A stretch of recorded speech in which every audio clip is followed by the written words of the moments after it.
The dim lighting of Russo's lounge cast long shadows across the mahogany bar as Paulo Mendoza adjusted his black bow tie for the third time that evening. To everyone around him, he was just another charming waiter, navigating between tables with practiced ease. But Paulo Mendoza wasn't his real name, and he certainly wasn't just a waiter. At 38, Paulo Santangelo commanded the most powerful crime family in New York. Tonight, he was here incognito, checking on one of his many legitimate businesses that served as a front for his less legitimate operations. The restaurant's monthly earnings had been dropping, and Paulo suspected someone was skimming money. He preferred to see things with his own eyes, rather than rely on reports from his lieutenants. As he balanced a tray of expensive wine, his sharp green eyes scanned the dining room with the precision of a predator. Everything seemed normal until his gaze landed on table 7, where a beautiful woman with chestnut hair was having dinner with a man Paulo recognized immediately, Marcus Delacroix. Paulo's jaw tightened. Marcus owed his organization over $200,000, money that had been borrowed 6 months ago for what Marcus claimed were investment opportunities. The deadline had passed 3 weeks ago, and Marcus had been avoiding Paulo's collectors ever since, but it was the woman who captured Paulo's attention. She was laughing at something Marcus said, her brown eyes sparkling with genuine joy. She had no idea she was dining with a dead man walking. Now, before I continue with this intense story, I want to ask you to hit that subscribe button if you're enjoying this tale of deception and danger, and please comment below and let me know where you're watching from. I love connecting with listeners from all over the world. Your likes help this story reach more people who love romance and suspense as much as you do. Sarah Mitchell had no clue that her life was about to change forever. The 32-year-old marketing coordinator from Queens thought she'd finally found someone special. Marcus had been charming for the past month, taking her to expensive restaurants and showering her with gifts that should have raised red flags, but instead made her feel special. "For you're so beautiful tonight, Sarah," Marcus said, reaching across the table to touch her hand.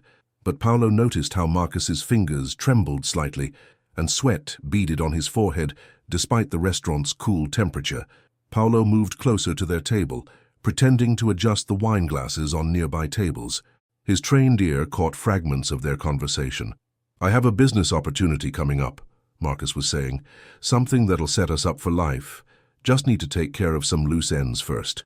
Sarah smiled, completely unaware that those loose ends involved paying back money to the most dangerous man in New York, the same man currently disguised as her waiter. Paulo's phone buzzed with a text from his lieutenant, Vincent. "Found Marcus. He's at Russo's with some woman. Want us to move in?" Paulo quickly typed back, "No, I'm handling this personally." As Paulo approached their table to refill their wine glasses, he caught Sarah's perfume, something floral and innocent that didn't belong in this world of violence and betrayal. When their eyes met for a brief moment as he poured her wine, Paulo felt something unexpected stir in his chest. "Thank you," Sarah said softly, giving him a warm smile that made Paulo forget for a second who he was and why he was there. Marcus barely acknowledged Paulo's presence, too focused on spinning his web of lies. "We should take a trip to Miami next weekend," Marcus told Sarah. "I know a place." What Marcus didn't know was that Paulo owned that place in Miami, and it would be the last vacation Marcus would ever take if he didn't settle his debt soon. As Paulo stepped back from the table, he realized he was facing an unprecedented dilemma. In 15 years of running the Santangelo family, he'd never hesitated to collect what was owed to him. But tonight, looking at Sarah's innocent face, he knew he couldn't let her become collateral damage in Marcus's stupidity. Marcus excused himself to the restroom, giving Paulo the opening he'd been waiting for. He approached Sarah's table with a fresh bottle of wine. "Compliments of the house," Paulo said, his voice carefully modulated to hide his natural authority. "That's very kind," Sarah replied, studying his face with curiosity. "You have beautiful eyes. They're very intense." Paulo felt that unexpected stirring again. "Sometimes intensity is necessary," he said carefully, "especially when you care about protecting people." Something in his tone made Sarah look at him more closely. "That's an interesting thing for a waiter to say." Before Paulo could respond, Marcus returned to the table, his phone pressed to his ear. Paulo caught the tail end of the conversation. "I told you, I need more time. These people don't mess around." Paulo's expression darkened. Marcus was talking about him and his organization, and Sarah was sitting right there, completely exposed to whatever retaliation might come. As Marcus sat down, seemingly unaware that the man serving his wine could end his life with a single phone call, Paolo made a decision that would change everything. He was going to save Sarah Mitchell, even if it meant revealing who he really was. Cap, Tulo, 2. Paolo stepped back into the kitchen, his mind racing with possibilities. Through the service window, he kept one eye on table 7 while planning his next move. In his world, complications usually ended with bullets, but Sarah's presence changed everything. "Hey, Paolo!" called Tony, the head chef, and one of the few people here who knew his real identity. "Everything good out there?" "Define good," Paolo muttered, straightening his server's uniform. "I need you to do something for me. See the guy at table 7, the nervous one?" Tony glanced through the service window. "Yeah, what about him?" "If he orders anything from the bar, make sure it takes extra long, and keep an eye on him if he goes to the bathroom again." Tony nodded without question. After 20 years of working for the Santangelo family, he knew better than to ask why. Paolo grabbed a bottle of the restaurant's most expensive champagne and headed back to the dining room. As he approached table 7, he could see Marcus growing more agitated by the minute, constantly checking his phone and looking toward the exit. "I'm sorry, but I have to step out for a few minutes," Marcus told Sarah, his voice strained. "Business call." Sarah's smile faltered slightly. "Is everything okay? You seem worried." "Everything's fine, beautiful. Just give me 10 minutes. As Marcus stood to leave, Paolo intercepted him near the bar, maintaining his waiter persona. "Excuse me, sir. The manager would like to speak with you about your dinner experience. It'll just take a moment." Marcus looked panicked. "I really need to go. Can this wait?" "I'm afraid he's quite insistent," Paolo said, his tone pleasant but firm. "Right this way." Paolo led Marcus to a small office behind the kitchen, where Tony was waiting with crossed arms. Marcus's face went white when he saw Tony, obviously recognizing him from somewhere. "Sit down, Marcus," Paolo said, dropping his waiter voice entirely. The change was so dramatic that Marcus actually stumbled backward. I don't know what you're talking about. My name's not Marcus." Paolo laughed, but there was no warmth in it. "Marcus Delacroix, born in Boston, graduated from NYU with a business degree, currently living in a studio apartment in Soho that costs 3 times what you make at your consulting job. You owe my organization $200,000, plus interest. Should I continue?" Marcus sat down heavily, his hands shaking. "Look, I can explain." "I'm sure you can. But right now, I'm more interested in the woman you're with. Sarah Mitchell, 32, works for Henderson Marketing in Midtown, lives alone, no family in the city. Did I miss anything?" The blood drained from Marcus's face. "You leave her out of this. She has nothing to do with my business." "That's where you're wrong," Paolo said, leaning forward. "You made her part of this the moment you brought her into my restaurant while running from my money. She's sitting out there thinking you're some successful businessman, not knowing she's dating a dead man." "Please," Marcus whispered, "I'll get your money. I just need more time." Paolo studied him for a long moment. "You want to know what's going to happen? I'm going to go back out there and make sure Sarah has a pleasant evening. You're going to sit here with Tony and figure out how you're going to pay me back by tomorrow night. And if you even think about involving her in your problems or using her as leverage, I'll make you disappear so completely that even God won't be able to find you." Marcus nodded frantically. Yes, I understand. But what am I supposed to tell her about where I went? Tell her you had a family emergency and had to leave. Tell her you'll call her tomorrow, but then don't. In fact, don't contact her ever again. As far as Sarah Mitchell is concerned, you never existed." "But I care about her." Paolo's eyes turned cold. "If you cared about her, you wouldn't have put her in danger. Now sit here and think about how you're going to come up with my money while I go take care of the mess you created." Paolo left Marcus with Tony and returned to the dining room, transforming back into the charming waiter. Sarah was looking around anxiously, obviously wondering what was taking Marcus so long. "I'm sorry to inform you, miss," Paolo said as he approached her table, "but the gentleman you were with received an urgent phone call. A family emergency, I believe. He asked me to give you this." Paolo handed her a note he'd quickly written. "Sarah, I'm so sorry, but I had to leave suddenly. Family emergency. I'll call you tomorrow. You're amazing. M." Sarah read the note, her face falling. "A family emergency. Is he okay?" He seemed quite concerned but said to assure you it wasn't life-threatening. He also insisted on paying for your entire evening. Paolo gestured to the bottle of champagne. and he wanted you to have our finest champagne while you decide what you'd like to do. Sarah looked around the elegant restaurant, suddenly aware that she was alone. I should probably just go home. That would be a shame, Paolo said carefully. This is a beautiful evening and you look like you were looking forward to it. Perhaps you'd allow me to recommend our chef's special.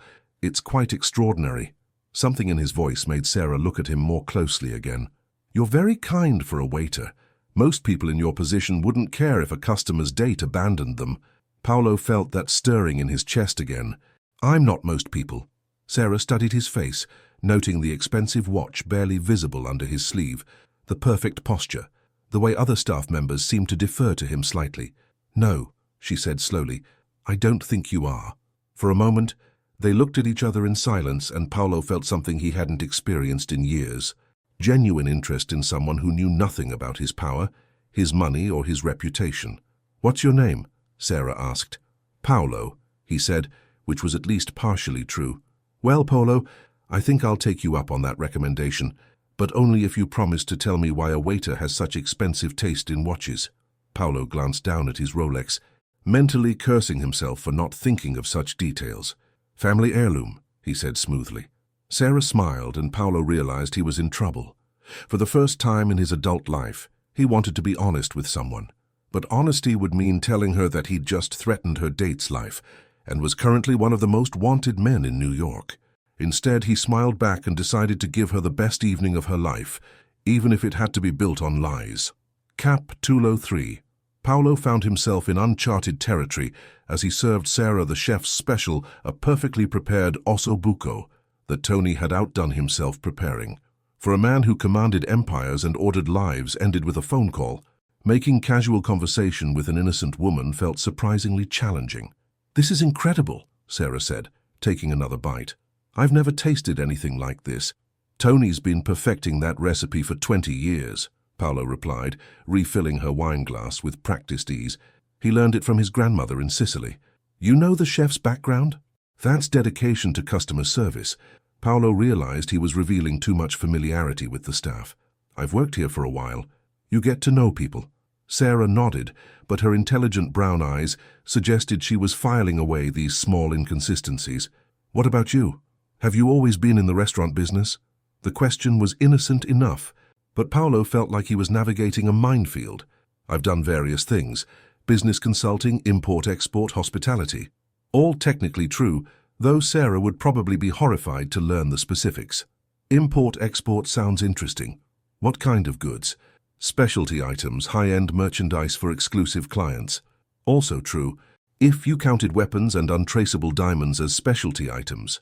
Sarah smiled. You're very mysterious for a waiter, Paolo. Every answer you give me just creates more questions. Before Paolo could respond, his phone buzzed with a text from Vincent. Problem. Marco's guys are asking questions about the missing payment. They know about Marcus. Paolo's expression darkened momentarily before he caught himself. Marco Torino ran a smaller family that had been trying to move into Sant'Angelo territory for months. If they were putting pressure on Marcus, it meant they knew about the debt and were trying to use it as leverage. Is everything all right? Sarah asked, noticing his change in demeanor. Just a staffing issue, Paolo said, quickly typing back. Handle it. No violence unless absolutely necessary.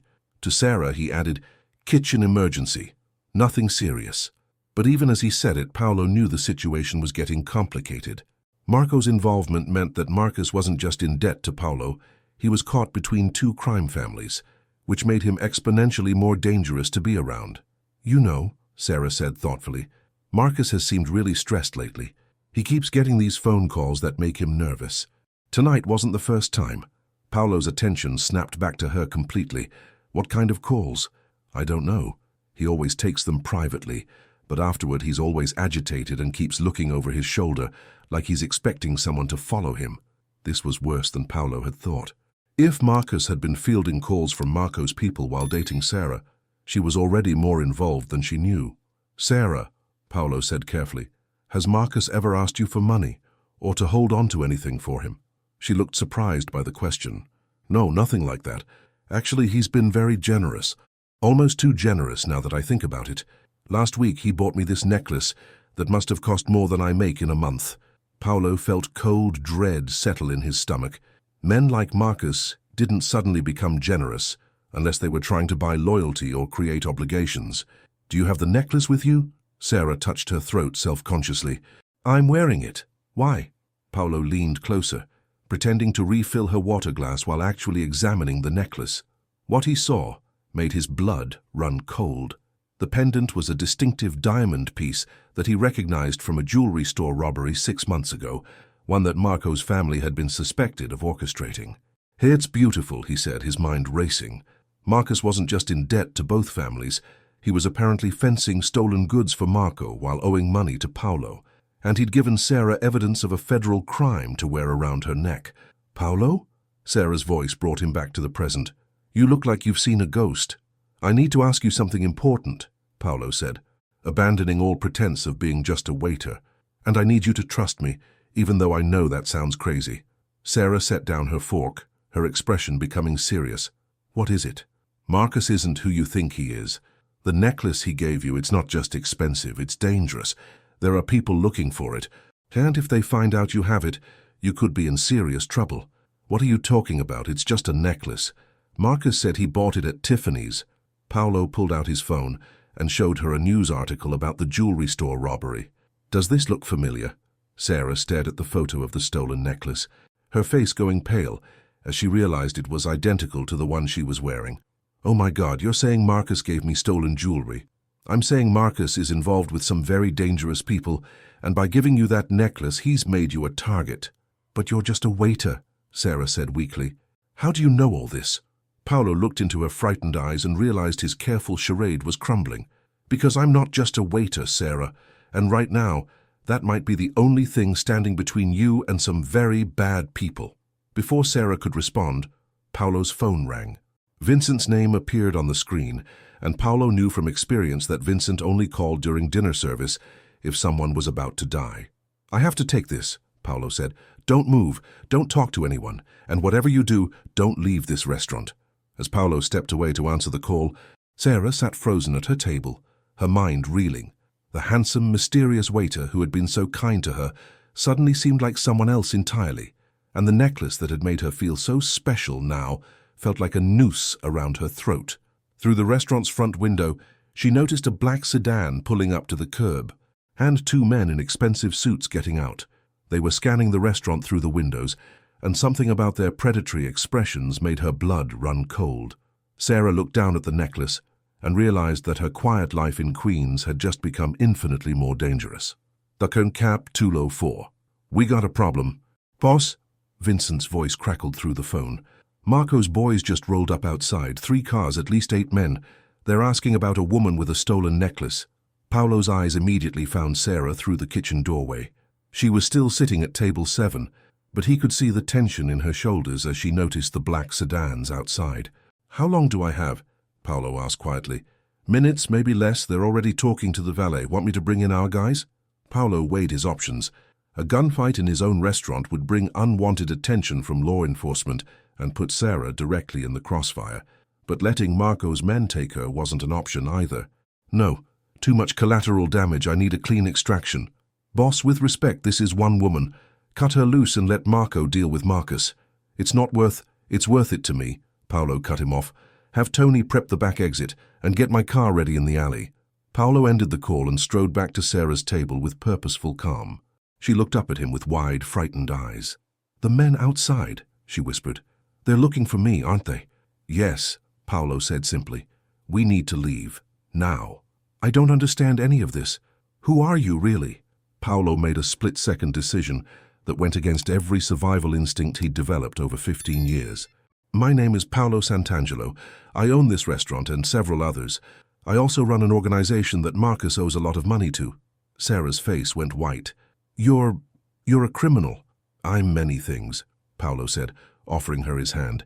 "Right now, I'm the only person who can keep you alive.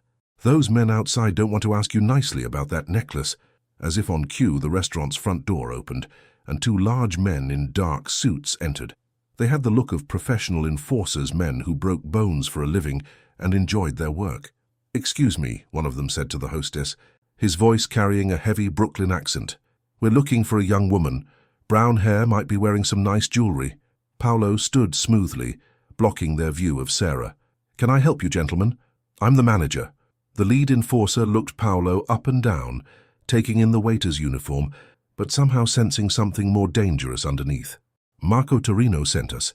We understand someone here has something that belongs to him." "I'm afraid you're mistaken," Paolo said pleasantly. "This is a respectable establishment.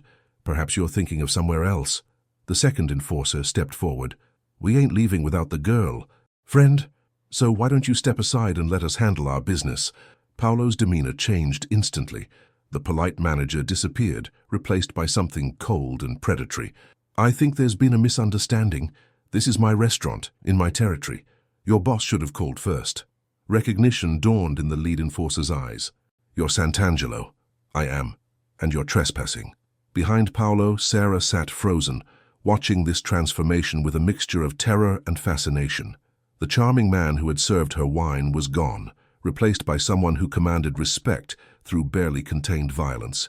"Look, we don't want trouble," the first enforcer said, his tone suddenly more respectful. "But Marco's got a legitimate claim to that merchandise." "Legitimate according to who?" Paolo asked. "Last I checked, stolen goods don't come with ownership papers." The tension in the restaurant was palpable. Other diners were beginning to notice the confrontation, and Paolo could see his legitimate customers growing uncomfortable. "We can do this easy or hard," the second enforcer said, apparently braver than his partner. "But we ain't leaving empty-handed." Paolo smiled, and it was not a pleasant expression. "Tony," he called toward the kitchen without taking his eyes off the intruders, "could you please show these gentlemen our special exit?" The kitchen doors burst open, and Tony emerged with 3 other men who definitely weren't kitchen staff. They moved with the fluid precision of soldiers, positioning themselves strategically around the restaurant. The lead enforcer's hand moved toward his jacket, but Paolo held up a finger. "I wouldn't. You're outnumbered, outgunned, and standing in my house. Plus, there are innocent people here. Surely Marco taught you better manners than to start a war in a public place." "What do you want, Sant'Angelo?" "I want you to walk out that door and tell Marco that if he has a problem with my business, he can call me directly, like a civilized person." The enforcers looked at each other, clearly weighing their options. Finally, the leader nodded. "This ain't over." "Yes, it is," Paolo said firmly. "And if I see either of you near this restaurant again, or anywhere near the young lady, we'll have a very different conversation." After the men left, Paolo turned back to Sarah, who was staring at him with a mixture of awe and terror. "You just made enemies for me," she said quietly. "I already had enemies," Paolo replied. "But now you're under my protection." "I never asked for your protection." Paolo sat down across from her, his expression softening slightly. "No, you didn't, but Marcus put you in this situation, and I'm not going to let innocent people pay for other people's mistakes." Sarah looked down at the necklace. "What happens now?" "Now we get you somewhere safe, while I figure out how to fix this mess." "And then what? I just go back to my normal life and pretend none of this happened?" Paolo met her eyes, and for the first time in years, he was completely honest. "I don't know, Sarah. That depends on whether you can trust me long enough to let me try." Sarah looked at this powerful, dangerous man who had just risked his own safety to protect her, and realized that her quiet life in Queens was already over. The only question now was whether she was brave enough to see where this new path might lead. Outside, Marco's men regrouped in their cars, making phone calls and planning their next move.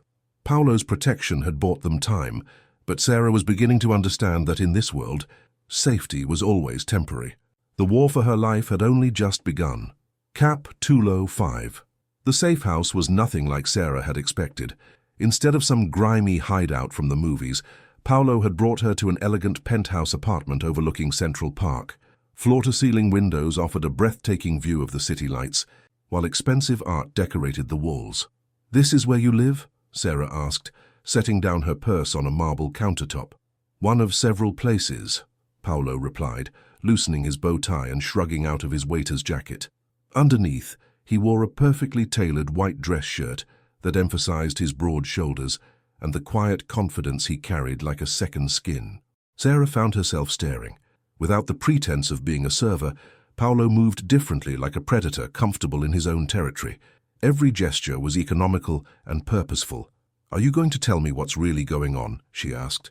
"The truth this time."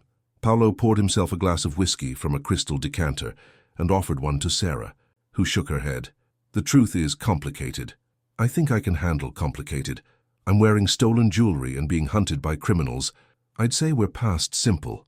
Paolo studied her for a long moment, noting the way she held herself despite her fear. No hysterics, no demands to call the police. Sarah Mitchell was tougher than she looked. Marcus Delacroix owes my organization $200,000, Paolo began, settling into an armchair across from her.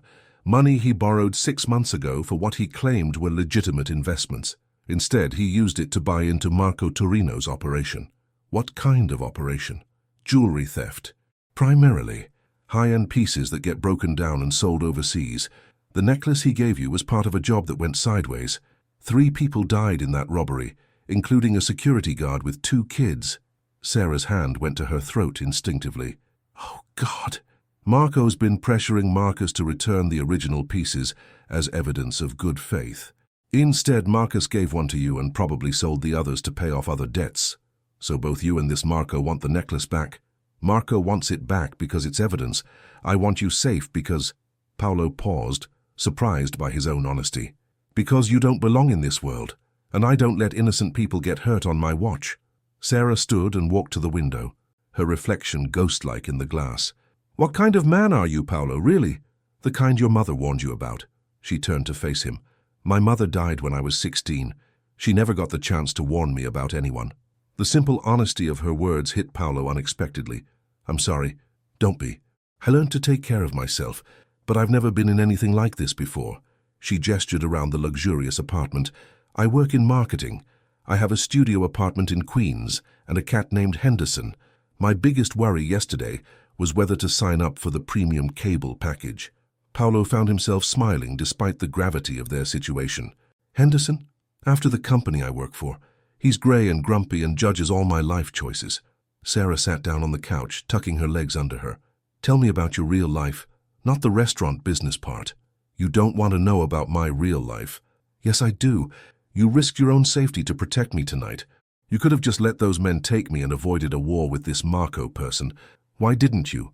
Paolo took a sip of his whiskey, buying himself time. The honest answer was that something about Sarah had awakened a protective instinct he'd thought he'd buried years ago.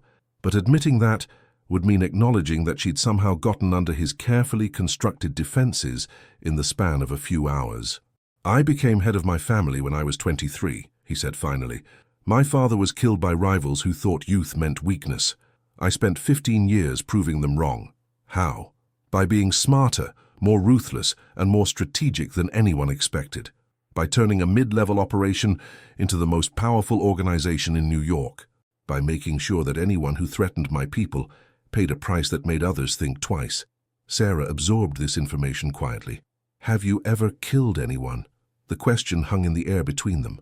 Paolo looked into her brown eyes and realized he wanted to lie, wanted to preserve whatever innocence she still saw in him. Yes, he said simply. Do you regret it? Some of them. Sarah nodded slowly, as if she'd expected that answer. The man tonight, Marcus.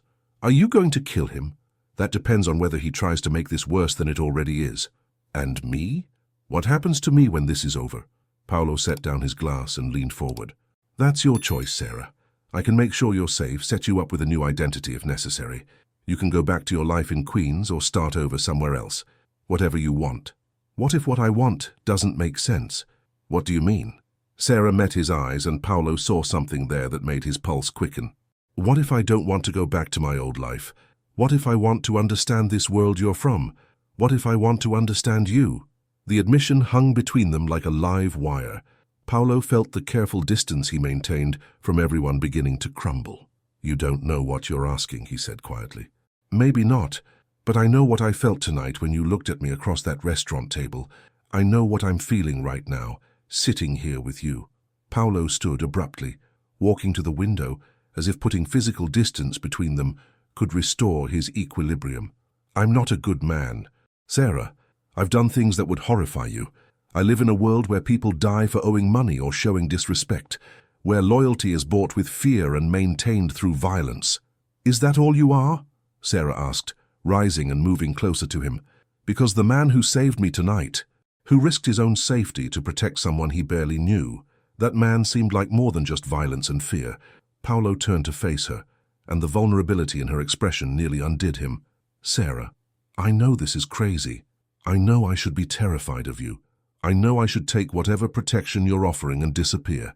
But I can't stop thinking about the way you looked at me tonight, like I mattered to you." "You do matter to me," Paolo admitted, the words coming out rougher than he intended. "More than you should." Sarah stepped closer, close enough that he could smell her perfume again. "Then show me." For a moment. They stood frozen, the air between them electric with possibility. Then Paolo's phone rang, shattering the moment. Vincent's name appeared on the screen, and Paolo knew that whatever brief respite they'd found was over. "We have a problem, boss," Vincent said without preamble. "Marcus is dead, and Marco's claiming you ordered the hit."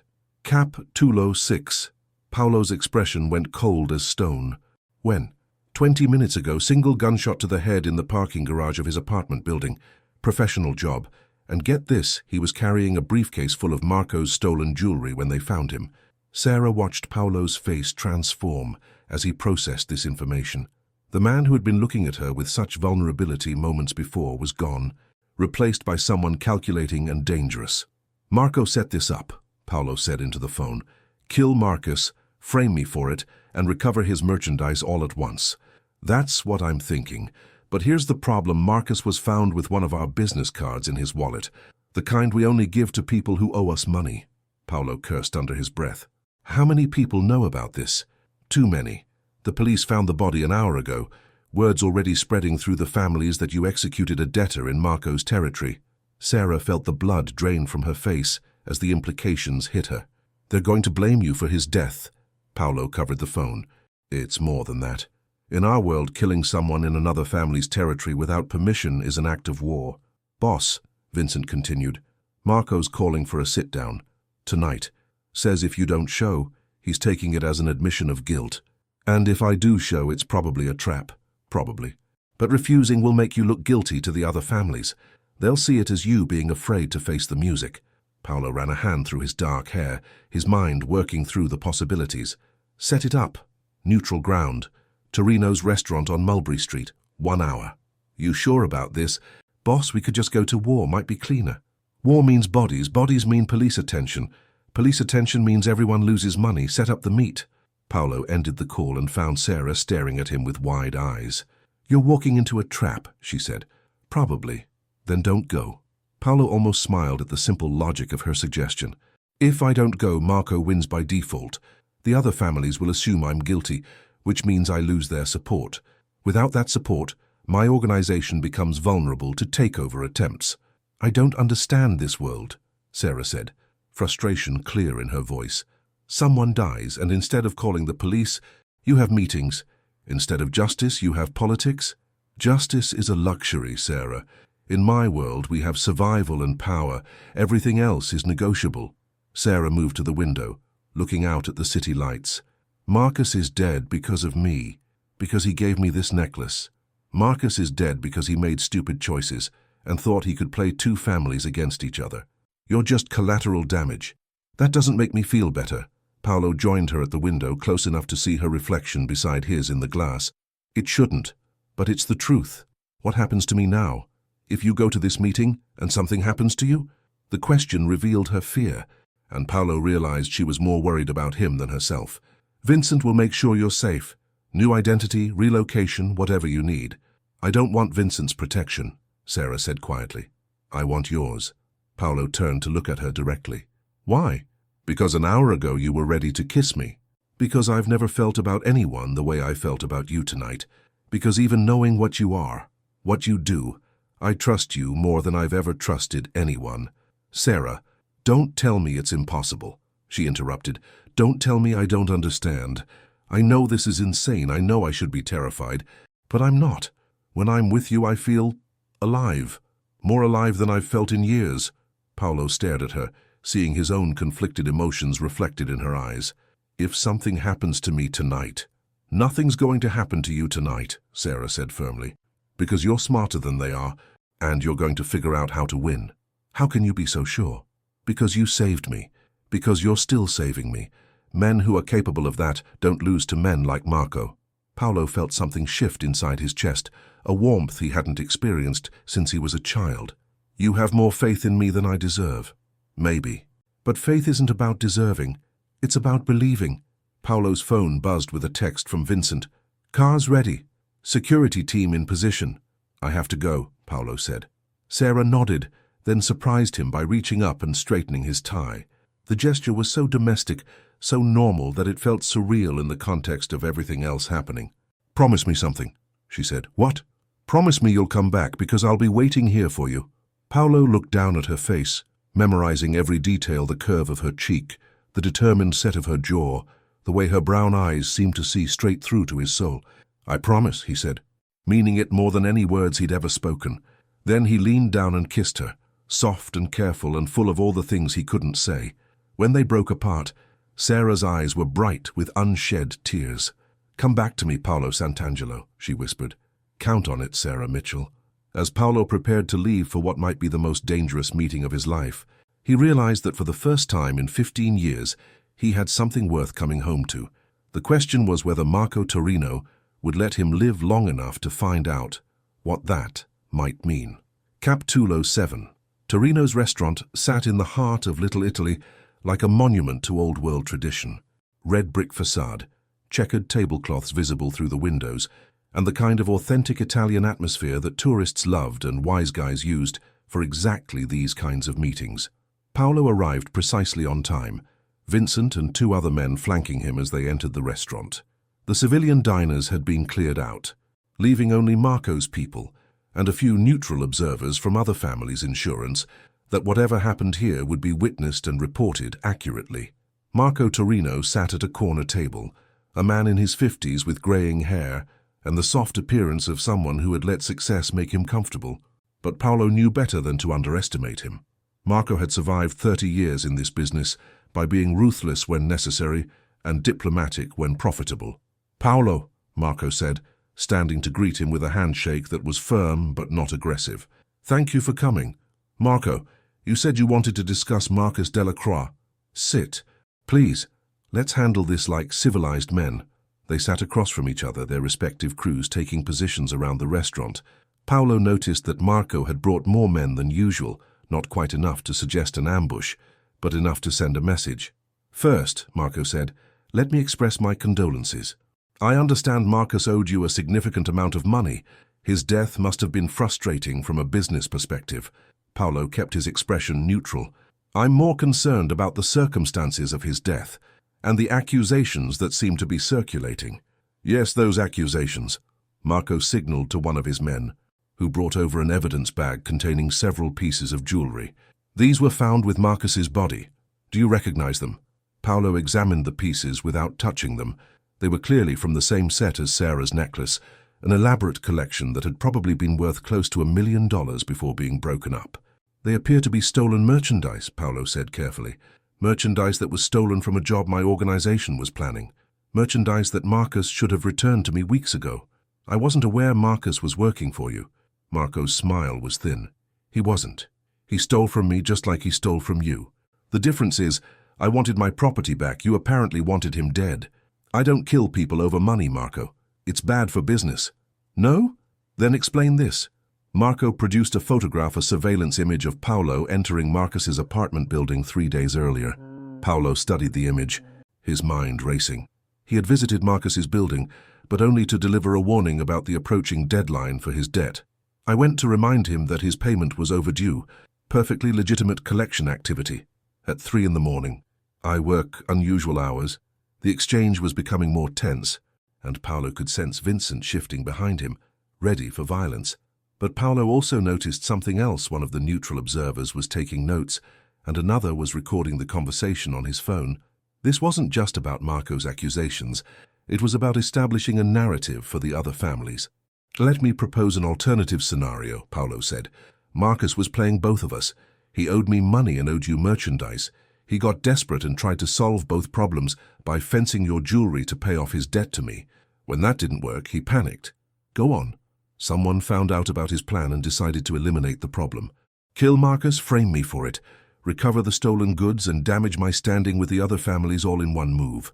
Marco's expression didn't change, but Paolo caught a slight tightening around his eyes. That's an interesting theory. Do you have any evidence to support it? Just logic. If I had killed Marcus, would I have been sloppy enough to leave my business card in his wallet? Would I have let him keep stolen jewelry that could be traced back to you? I've been in this business for 15 years, Marco. I don't make amateur mistakes. One of the neutral observers nodded slightly, a good sign that Paolo's logic was resonating. Perhaps, Marco said, but there's still the matter of the missing woman, the one who was wearing one of my stolen pieces at your restaurant tonight. Paolo felt his blood turn cold, but kept his expression neutral. What woman? Don't insult my intelligence, Paolo. My men saw her with Marcus at your establishment.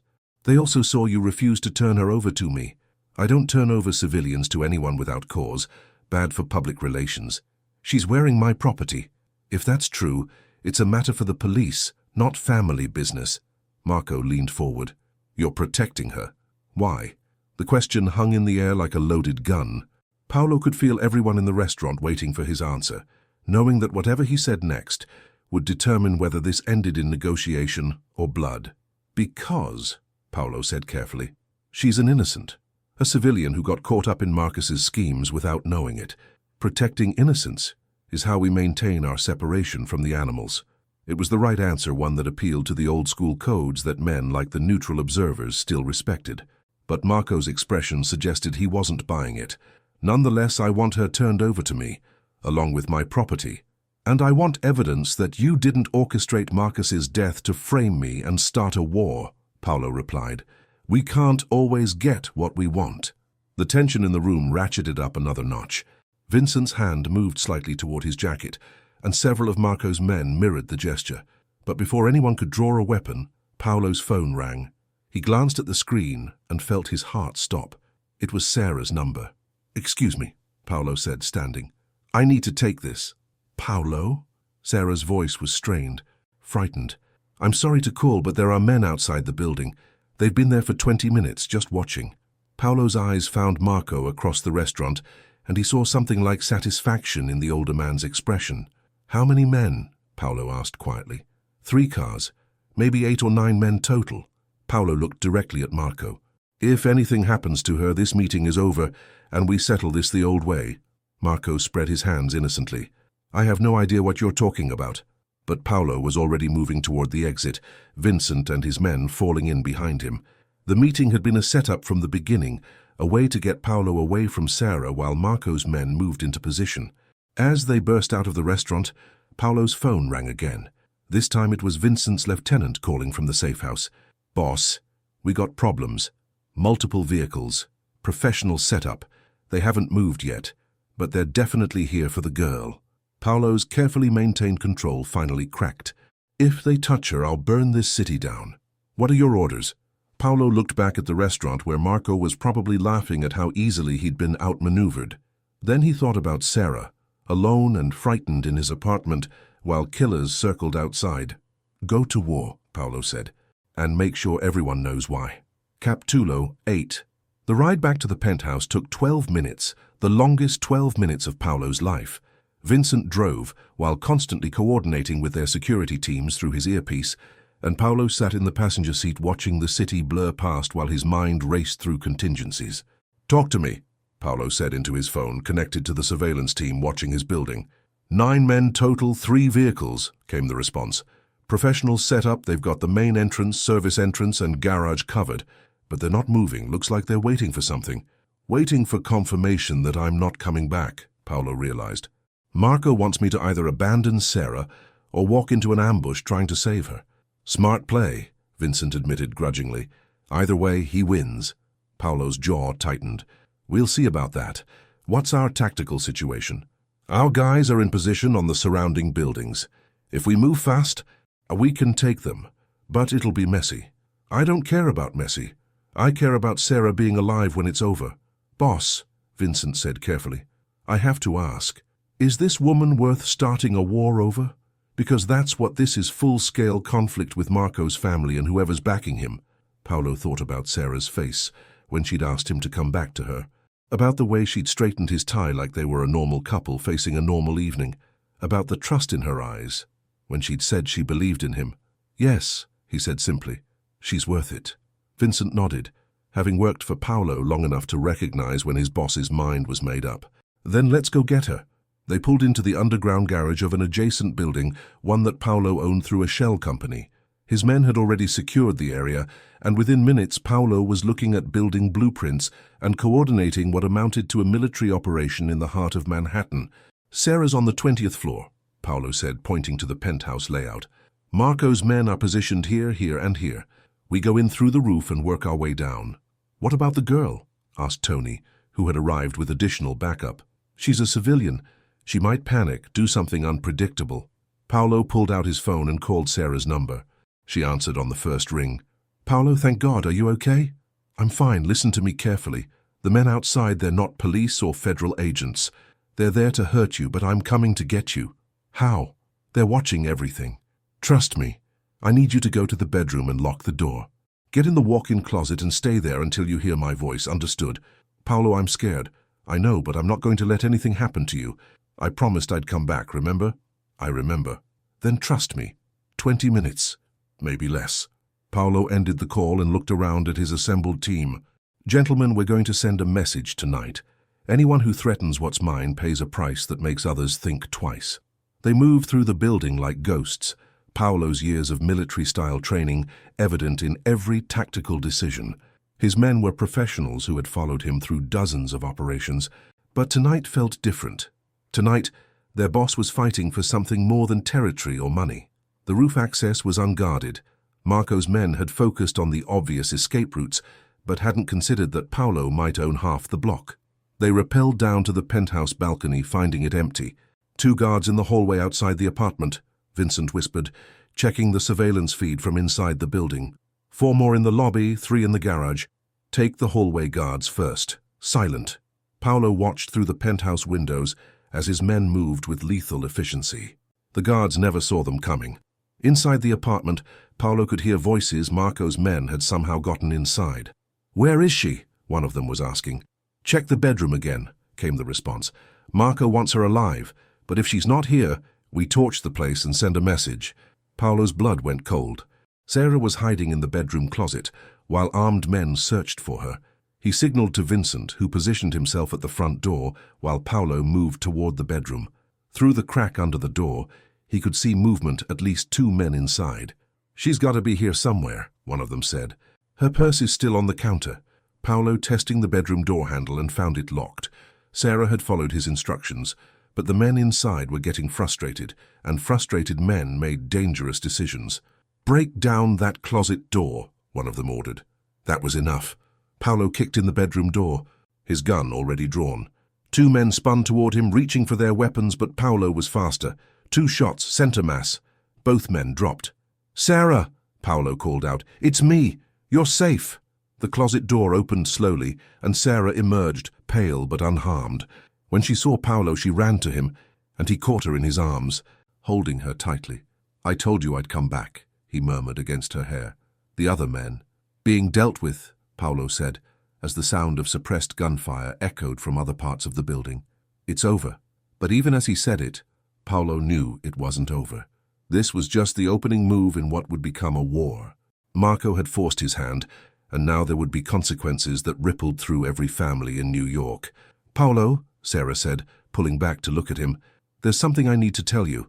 Before those men came, I called someone." "Who?" "My friend Jennifer. She's an FBI agent." I was scared, and I thought maybe the police could help. I told her about the necklace, about Marcus, about everything. Paulo felt the world shift around him. "What exactly did you tell her?" "Everything. About you, about tonight, about the men hunting me. She's on her way here." For the first time since this began, Paulo was genuinely speechless. Sarah had just complicated their situation beyond any possibility of a quiet resolution. "Sarah," he said carefully, "you may have just gotten us both killed." Capitulo 9. Paulo's mind raced through the implications as he held Sarah close. FBI involvement changed everything. What had been a family dispute was now a federal case, with Sarah as a potential witness and Paulo as a target for both Marco's vengeance and law enforcement scrutiny. "How long ago did you call her?" Paulo asked, already moving toward the door. "Maybe 10 minutes before you got here. She said she was 20 minutes away." "Then we have maybe 5 minutes before this place is swarming with federal agents," Paulo said, pulling out his phone. "Vincent, we need immediate extraction. FBI is en route." Copy that, boss. Building's secure, but we need to move fast. Paolo grabbed Sarah's hand and led her toward the balcony. We're leaving, right now. What about my things? Forget them. We'll buy new things. As they reached the balcony, Paolo's phone rang. The caller ID showed a number he didn't recognize, but the timing told him everything he needed to know. "This is Special Agent Jennifer Morrison, FBI," came a crisp female voice. "I'm looking for Sarah Mitchell. I believe she's in danger." Paolo handed the phone to Sarah, who took it with trembling hands. "Jen, it's me. I'm okay, but—" "Sarah, thank God, where are you? I'm at your apartment, but you're not here." Sarah looked at Paolo, uncertainty clear in her eyes. He nodded grimly. There was no point in lying now. "I'm at a friend's place, the penthouse at 432 Central Park West. I'll be there in 5 minutes. Stay exactly where you are and don't open the door for anyone but me." Sarah ended the call and looked at Paolo. "She's coming." "I know." Paolo was already calculating angles, escape routes, possibilities. "Sarah, I need you to understand something. When your friend gets here, she's going to want to take you into protective custody. She's going to tell you that I'm dangerous, that you can't trust me. Are you dangerous?" "Extremely." "Can I trust you?" Paolo met her eyes, seeing the woman who had somehow become more important to him than his own safety. "With your life?" "Yes. With your heart." "I don't know. I've never had to think about anyone's heart before." The honesty of his answer seemed to settle something in Sarah's expression. "Then we figure it out together. It's not that simple. If you go with the FBI, you'll be safe from Marco, but you'll also be safe from me. If you stay with me—" Paolo paused, realizing what he was about to offer. "If you stay with me, you become part of my world permanently. There's no going back from that." Before Sarah could respond, Vincent appeared on the balcony. "Boss, we got federal vehicles approaching from 3 directions. Whatever we're doing, we need to do it now." Paolo looked at Sarah one more time. "Your choice. Safe and normal with the FBI, or dangerous and complicated with me." Sarah stepped closer to him, close enough that he could see the gold flecks in her brown eyes. "I stopped wanting safe the moment I met you." Paolo felt something in his chest that might have been relief or terror, or both. "Then hold on tight." He swept Sarah into his arms and stepped onto the rappelling line his men had secured to the roof. As they descended toward the garage level, Paolo could see federal vehicles surrounding the building above them. They reached the garage just as the FBI teams entered the building from the main entrance. Paolo's men had prepared 2 escape routes, one through the tunnel system that connected several buildings he owned, and another through a service elevator that led directly to the subway tunnels below. "Which way, boss?" Vincent asked. Paolo was about to answer when his phone rang again. This time it was Marco. "Enjoying your evening, Paolo?" Marco's voice was smug with satisfaction. "What do you want?" "I want you to know that the FBI wasn't my idea. That was all your girlfriend's brilliant thinking. But I have to admit, it works out perfectly for me." "How's that?" "Well, now you're trapped in a building surrounded by federal agents, holding a key witness in a federal investigation. And I'm sitting in my restaurant with a rock-solid alibi, about to become very helpful to law enforcement." Paolo realized he'd been outmaneuvered again. Marco hadn't just sent men to capture Sarah. He'd been counting on her panicking and calling for help, knowing that FBI involvement would force Paolo into an impossible position. "Of course," Marco continued, "I might be willing to help resolve this situation. For the right price, name it. The woman, alive and unharmed, delivered to a location of my choosing. In exchange, I make sure the FBI investigation focuses on Marcus's death rather than your current activities." Paolo looked at Sarah, who was listening to his side of the conversation with growing alarm. "And if I refuse? Then you spend the rest of your very short life as a federal fugitive, assuming you survive the next 20 minutes. Paolo ended the call and turned to Vincent. "How many ways out of this building? Honestly? With feds covering every exit? Maybe none. Then we make our own exit." Paolo pulled Sarah closer. "Remember what I said about my world being dangerous?" "Yes. This is what I meant." Above them, they could hear the FBI teams moving through the building, systematically clearing each floor. Paolo estimated they had maybe 3 minutes before the search reached the garage level. "Vincent, I want you to take half the men and create a distraction at the north exit. Make it loud, make it obvious, but no federal casualties. I want their attention, not a war with law enforcement." "What about you?" Paolo looked around the garage, his eyes settling on the building's main structural supports. I'm going to bring down enough of this place to cover our escape. Boss, that's insane. You could bring down the whole building. Not the whole building. Just enough to create chaos and give us a window. Sarah stared at him. You're talking about blowing up your own building. It's insured, Paolo said with a grim smile. And it's either that or spend the rest of our lives running from both the FBI and Marco. As Vincent's team moved into position, Paolo led Sarah to the service elevator that connected to the subway tunnels. The explosives his men had planted were small, but precisely placed enough to collapse part of the garage and trigger the building's emergency systems without actually endangering lives. When this goes off, Paolo told Sarah, we have about 60 seconds before emergency response teams arrive. Once we're in the tunnels, we can reach the river and get out of the city. And then what? Then we disappear until I can figure out how to fix this mess. Sarah nodded, though Paolo could see the fear in her eyes. Together, if that's what you want. It's what I want. Paolo triggered the charges, and the world exploded around them in concrete dust and screaming alarms. In the chaos that followed, they slipped into the subway tunnels like ghosts, leaving behind the life Sarah had known and stepping into Paolo's world of shadows and violence. Behind them, Special Agent Morrison and her team searched through the wreckage, finding only empty rooms and questions without answers. The war between Paolo and Marco had officially begun, with Sarah Mitchell as the prize they were both fighting to claim. Cap Tulo 10. 3 days later, they were hiding in a cabin in the Adirondack Mountains, 2 hours north of Albany. Paolo owned the property through a shell company, so buried in paperwork that even federal investigators would need weeks to trace it back to him. Sarah stood at the kitchen window, watching snow fall on the pine trees, while Paolo worked his phone, coordinating with his remaining loyal lieutenants. The FBI had frozen his known assets and issued federal warrants, but Paolo had spent 15 years preparing for exactly this scenario. Vincent's secure, Paolo reported, ending his latest call. Most of our operations are still running, but Marco's been moving aggressively to take over our territory. What does that mean? Sarah asked, not turning from the window. It means men are dying. Good men who work for me are being killed or forced to choose sides. The weight of that responsibility hung heavy in the room. Sarah finally turned to face him, noting the tension in his shoulders and the exhaustion in his eyes. This is my fault, she said quietly. No, it's not. If I hadn't called Jennifer, Marco would have found another way to force this confrontation. He's been planning this for months, Sarah. You were just the catalyst. Paolo moved to pour himself coffee from the pot that had been brewing, his movements careful and controlled despite the chaos surrounding them.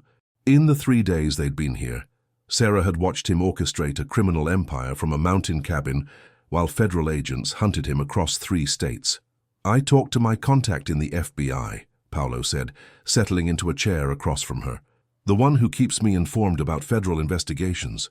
You have contacts in the FBI. I have contacts everywhere. It's how you survive in this business. Paolo's expression darkened. Jennifer Morrison is clean, no connection to Marco, no hidden agenda.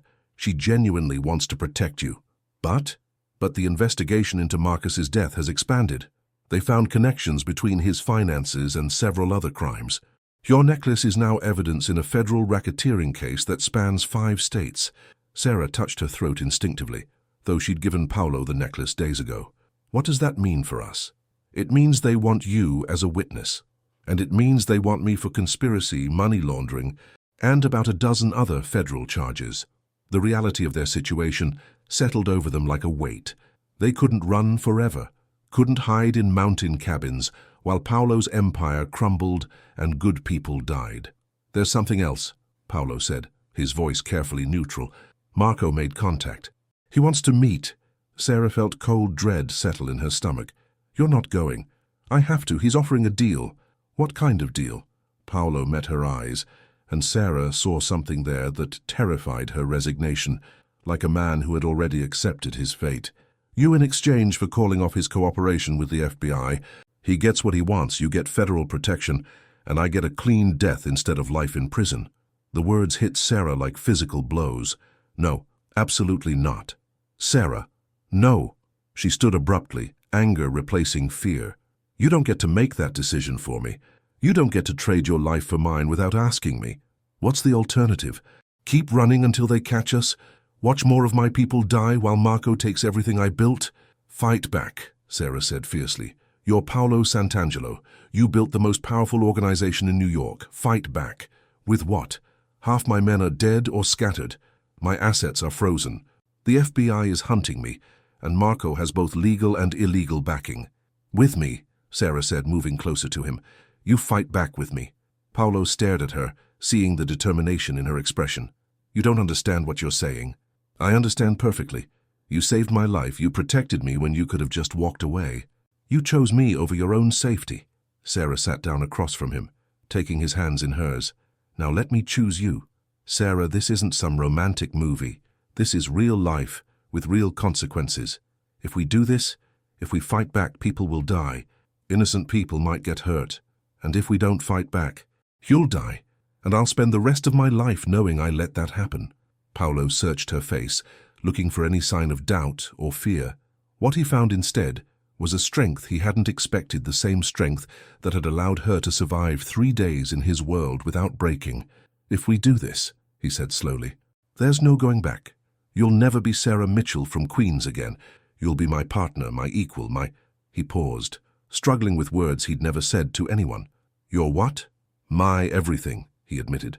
"Which terrifies me more than Marco or the FBI or anything else." Sarah smiled then, the first real smile he'd seen from her in days. "Good. Terrified looks good on you." Paolo felt something shift inside him, the careful control he'd maintained for 15 years, finally cracking open to let someone else in. "All right," he said. "We fight back. But we do it smart, and we do it together." "Together," Sarah agreed.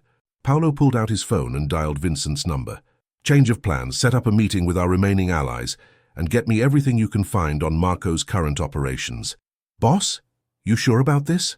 Paolo looked at Sarah, seeing his own determination reflected in her eyes. "I'm sure. It's time to remind everyone why they used to be afraid of the Santangelo name." As Paolo began planning their counterattack, Sarah realized she'd crossed a line she couldn't uncross. She was no longer an innocent civilian caught up in circumstances beyond her control. She was Paolo Santangelo's partner, and she was about to help him wage war against one of the most dangerous men in New York. The thought should have terrified her. Instead, it made her feel more alive than she'd ever felt in her life. But neither of them knew that Jennifer Morrison had been tracking their location through Sarah's phone, and that federal agents were already moving through the mountains toward their cabin. The final confrontation was less than 12 hours away. Devar Misao, Cap Tulo 11. The first sign of trouble came at dawn, when Paolo's early warning system, a network of motion sensors hidden throughout the woods, detected multiple vehicles approaching on the access road. Paolo was instantly awake, years of survival instincts kicking in before his conscious mind fully processed the threat.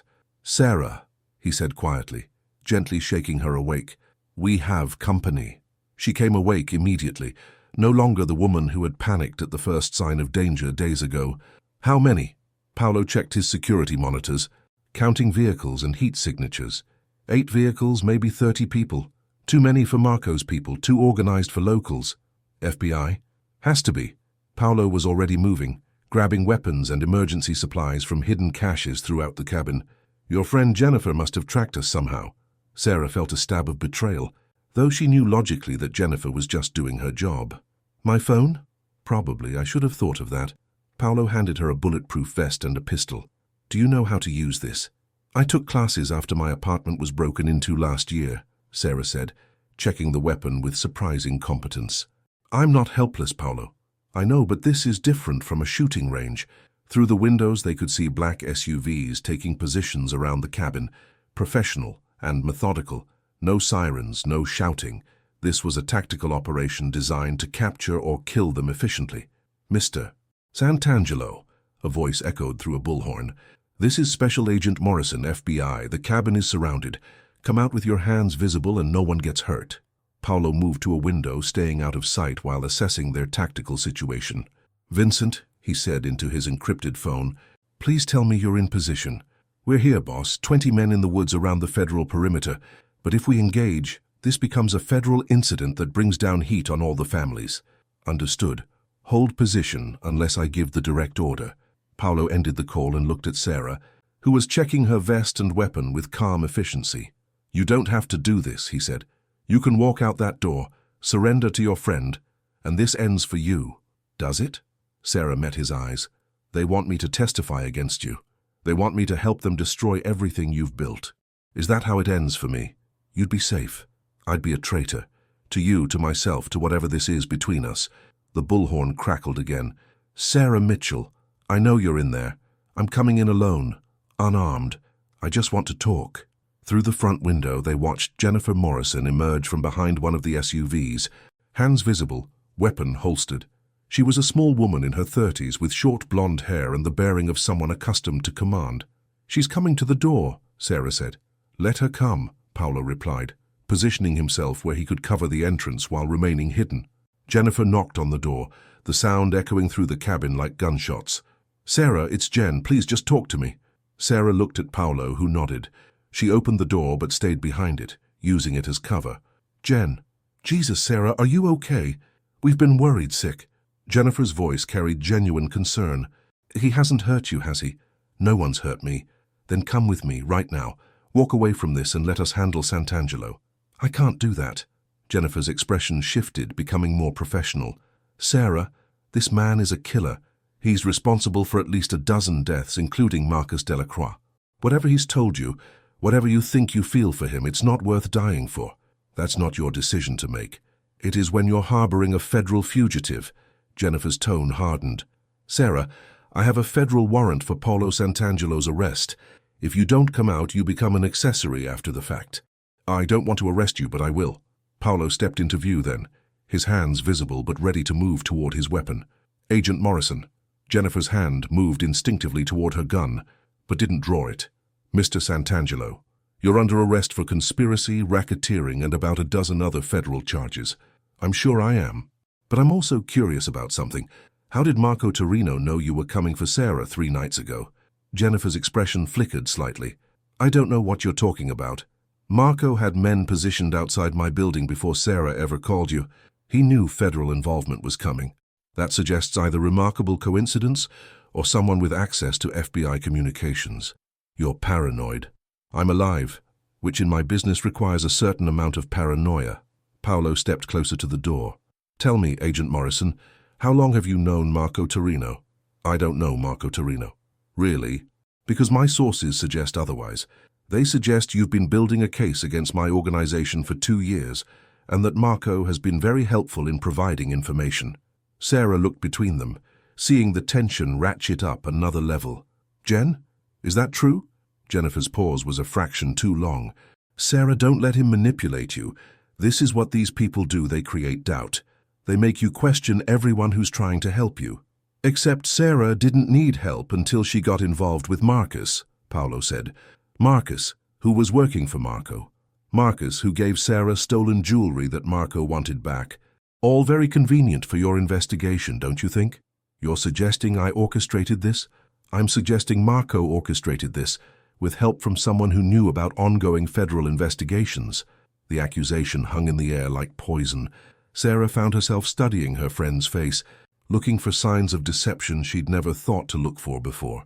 Sarah, Jennifer said, whatever he's telling you, whatever conspiracy theories he's spinning, the fact remains that he's a criminal. Come with me now, and we can sort all of this out safely. And if I don't? Jennifer's expression hardened completely. Then I arrest you both. Paolo smiled, but it wasn't a pleasant expression. Agent Morrison, you have 30 federal agents surrounding this cabin. I have 20 of my own men surrounding your agents. Sarah is the only witness to crimes that could put both Marco and me in prison for life. Do you really think this situation is going to be resolved with arrests? Jennifer reached for her radio, but Paolo's voice stopped her. I wouldn't. The first sign of tactical movement from your people, and my men open fire. Federal agents die, my men die, and the only winners are Marco Torino and whoever's been helping him. What do you want? I want the truth, Paolo said, and I want Sarah to hear it. Sarah stepped forward, positioning herself between the two of them. Jen, tell me the truth. All of it. How long have you been working with Marco?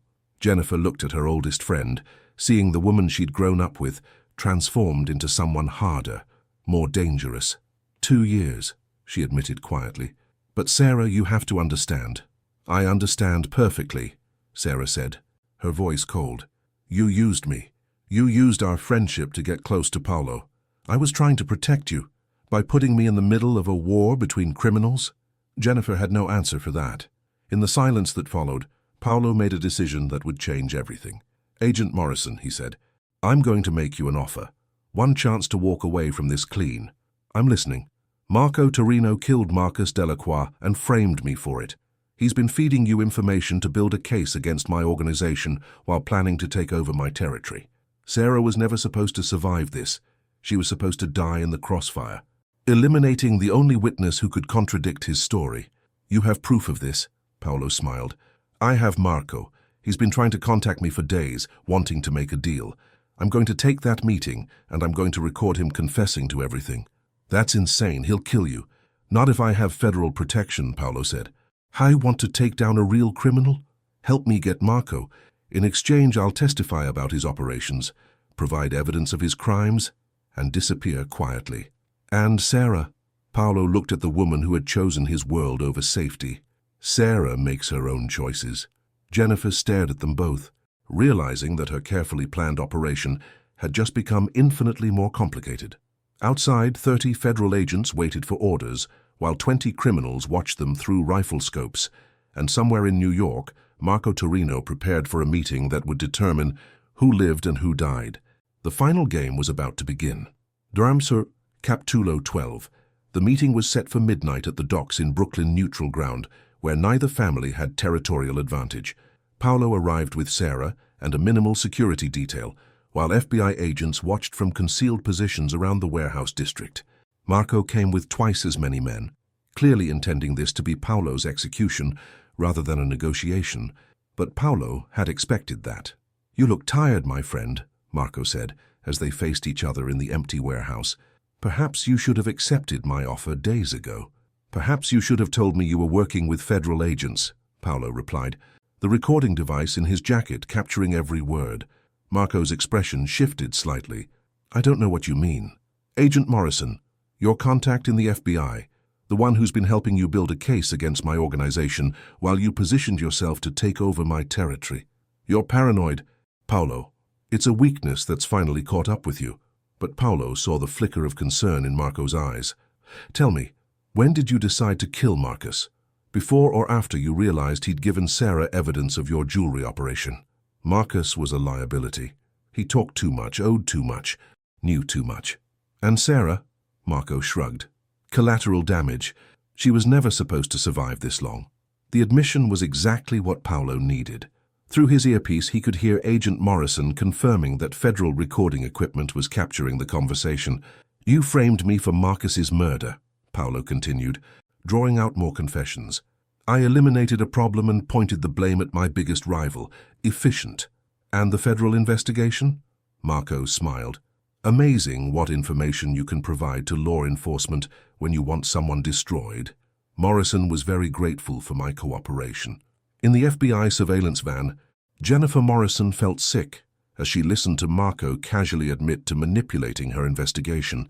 Everything she'd built her case on had been lies designed to serve Marco's agenda.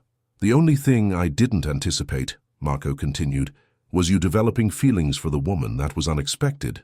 Paolo looked back at Sarah, who stood behind him with quiet strength. Yes, it was. It's also what's going to get you both killed tonight. Marco signaled to his men, who began moving into position around the warehouse. But Paolo had been counting on this. Agent Morrison, he said into his earpiece, I believe you have enough. The warehouse suddenly flooded with light as FBI tactical teams moved in from all directions.